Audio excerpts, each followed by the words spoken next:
varat iepazīties, gepards, Garbusa dēls, Garbusa un Piritas dēls. Viņam šobrīd viņam ir 15 gadi. Tas ir īpašs zirdziņš.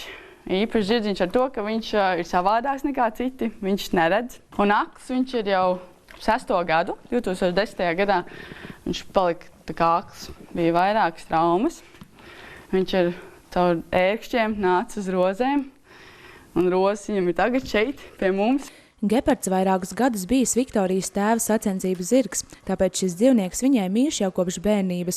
Un tā kā ar zirgiem saistīti gan Viktorijas vecvecāki, gan arī vecāki, meitene vēl pavisam maza būdama daudz laika pavadījusi stallī, iepazīstot zirgus un izzinot viņu raksturu. Viktorija atceras, ka tēvs viņu pirmo reizi uzsēdinājis gepardam mugurā, un tad arī sapratusi, ka ar šo zirgu varētu būt laba komanda un startēt arī sacensībās. Tēvs bija viņa skolotājs, viņš bija mans skolotājs. Un tad bija izveidojusies tāda ļoti, es uzskatu, ka laikam laba komanda. Viņš bija tāds ļoti centīgs, tāds talantīgs, viņš tāds dzīvespriecīgs, viņam ļoti patika savs darbs. Kad mēs gājām sacensībās, lecām maršrutu un tad citās kļūdīgās situācijās, kas man kā māceklim bija daudz, un tad viņš man ķepuroja ārā, un tad es no tām kļūdām centos mācīties. Nu tā, bet tagad, kad viņš ir akls, tad sanāk, ka mēs esam mazliet mainījuši tās lomas.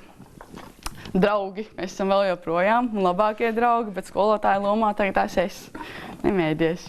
Skolotāja lomā tagad es, jo tagad, kad viņš palika akls, tad nācās pieņemt šo te lēmumu, ka mēs viņu paturam. Un tad tagad vienkārši es viņam mācu adaptēties šeit pasaulē. Kad es viņu vedu, viņš viss tas, ko viņš tagad darīs, ka viņš iet līdzi, tā ir tīrākā viņa uzticība man un mana ticība viņam. Savstarpējā uzticība un saikne, kas abus vieno, vainagojusies arī ar panākumiem sacensībās. Viktorija atceras, nācies piedzīvot gan uzvaras, gan zaudējumus, taču visvērtīgākais – iespēja kopā mācīties no kļūdām, tādējādi sasniedzot vēl vairāk.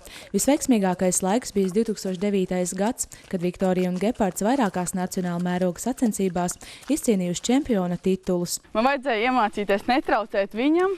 Man vajadzēja iemācīties ticēt viņam, un man vajadzēja iemācīties kaut kā pārvaldīt pār situāciju arī maršrutu laikā.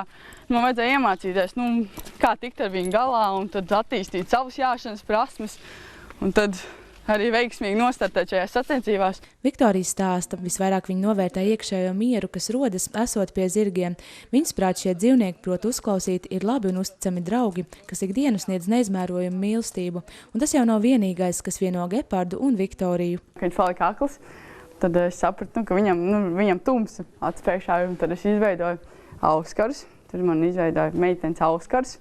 Nobildēju viņam katru aci, jo viņam tā zīlīs tāds interesants, un tad es izveidoju kā auskars ar tādu domu, ka viss, kur es dzīvē būšu un ko es dzīvē redzēšu, to viņš arī varēs redzēt un būt līdzi piedalīties visā, kur es piedalos. Šis viens piemērs parāda, ka mēs cilvēki neko neprasot no tā zirga apakaļ varam uzturēt viņu. Mēs ar zirdziņiem ne tikai pelnām naudu vai ar viņiem sportojam, kad mēs viņus varam mīlēt arī vienkārši tādu, kāda viņi ir. Un kad tieši tas dzīvnieks arī ir tā lielā zirdznieka pieķeršanās tam dzīvniekam un tā mīlestība.